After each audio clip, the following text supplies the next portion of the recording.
Hari Om Tat Sat. Welcome to Swami Jyotirmayananda Society, a journey to self-realization.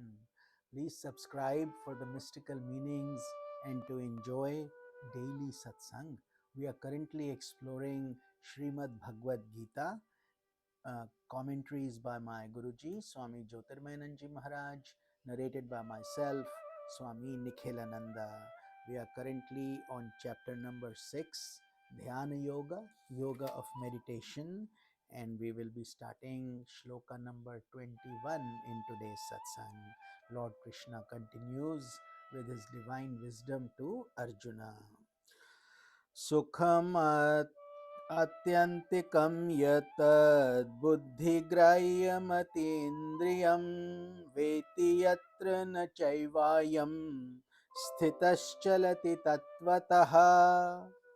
The yogi experiences bliss that is boundless, beyond the reach of the mind and the senses. That bliss can be comprehended by intuitive intellect alone. Having attained this state, he does not falter from the truth, which is the very self within. So, very profound shloka. As we know, peace in this world is hard to get, let alone bliss. Bliss is a spiritual dimension that is not bound by coming back to pain and pleasure. It is unbounded. And that's where Lord Krishna is saying the yogi, meaning someone who is connecting to God, he experiences that boundless bliss. That is that state where time and space are transcended, because that's why it says it's beyond the reach of the mind and the senses. The senses can go there, the mind cannot go there. The door is closed for them, meaning that is a dimension that is outside of our things that we know. But as we progress in our meditation, those doors open up, the deeper mystical doors. And that is what intuitive intellect means. Basic intelligence is what you study, you understand, you comprehend, you pass exams with that intellect, etc.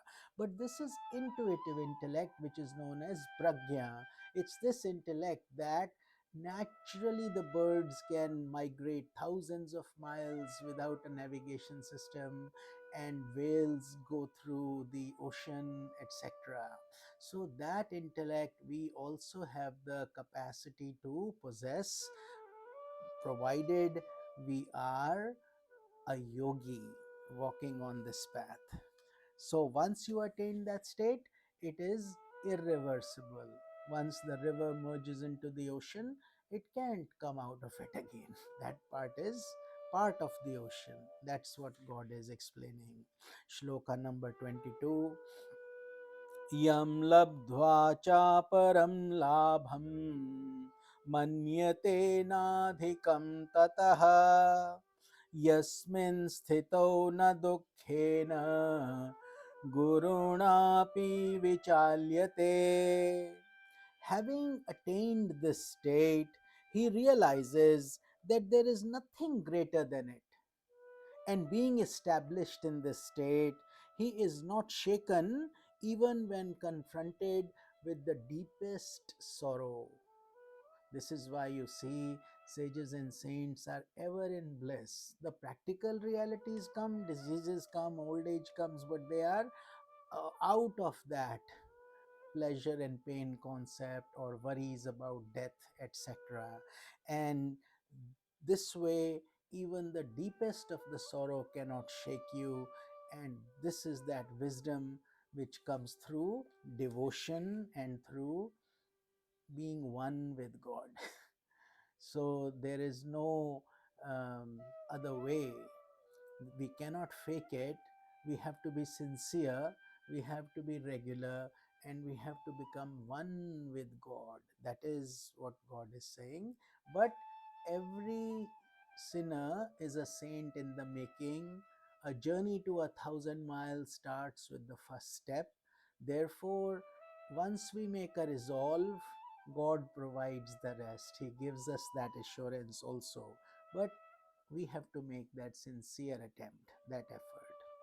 Moving on to the next shloka, number 23.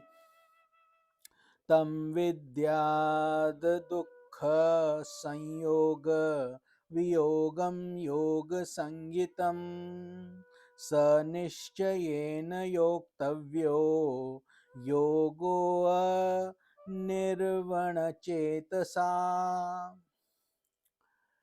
That state is known as yoga, wherein there is total disconnection from pain.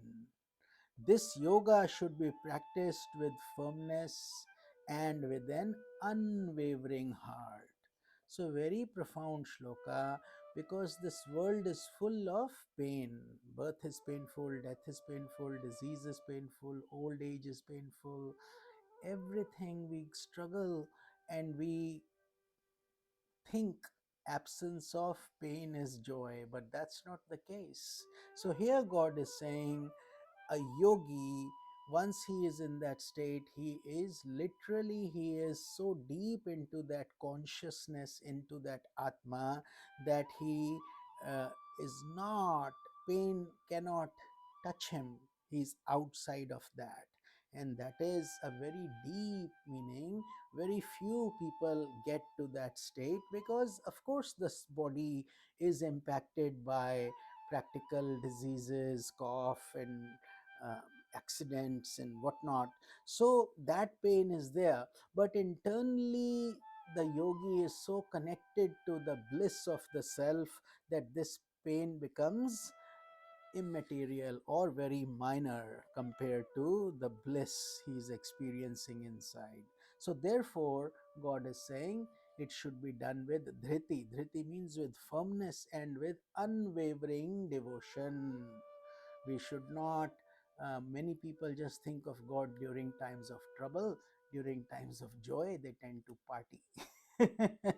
So here God says it doesn't work like that. You have to have equanimity and have unwavering heart, dedicated heart. Shloka 24. Sankalprabhavan kamansta tyaktva sarvana sheshataha manasevendriya gramam viniyamya samantataha. A yogi should renounce all desires that are born out of egoistic will, and should restrain the senses completely by using the mind.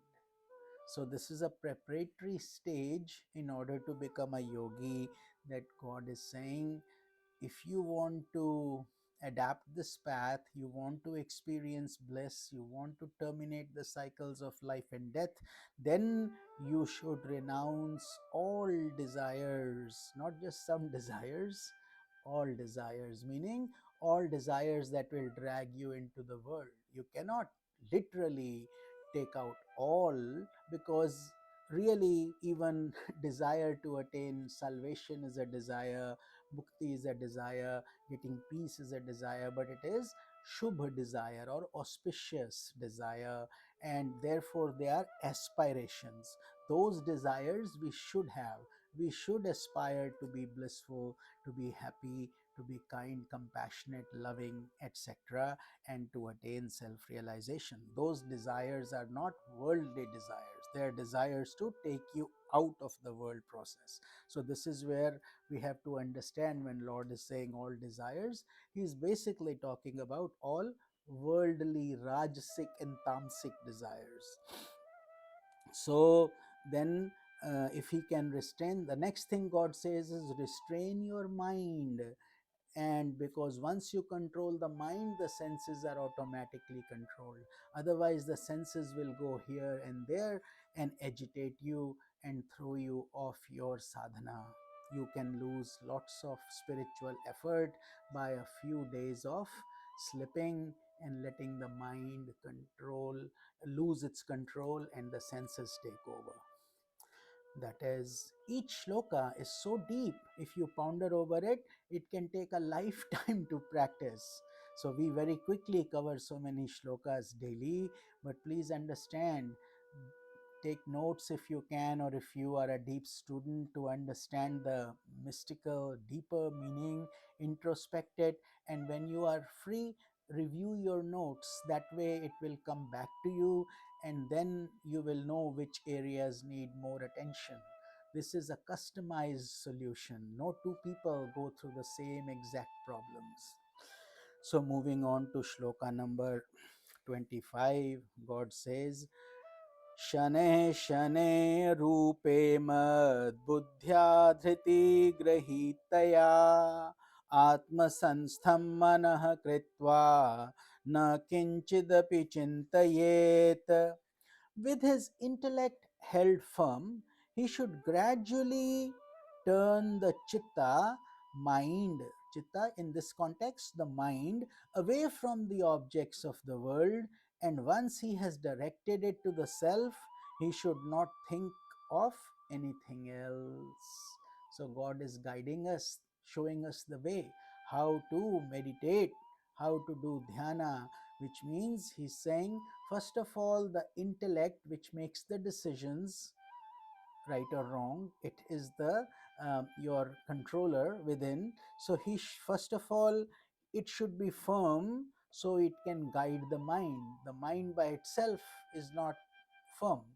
Through intellect it gets its firmness, it gets its orders. So once intellect is firm, it tells the minds to stay away from the objects of the world, and once he has done that, you go within to the self, and once you go within the self, do nothing else. Enjoy that moment, enjoy that bliss. Do it consistently, regularly, at a set time for your practice to be more firmly established. Then the thoughts will start to decline, and you will find more and more peace coming from within. And with this, we conclude our satsang for today. We will start from shloka number 26 in tomorrow's satsang. Hari Om Tat Sat.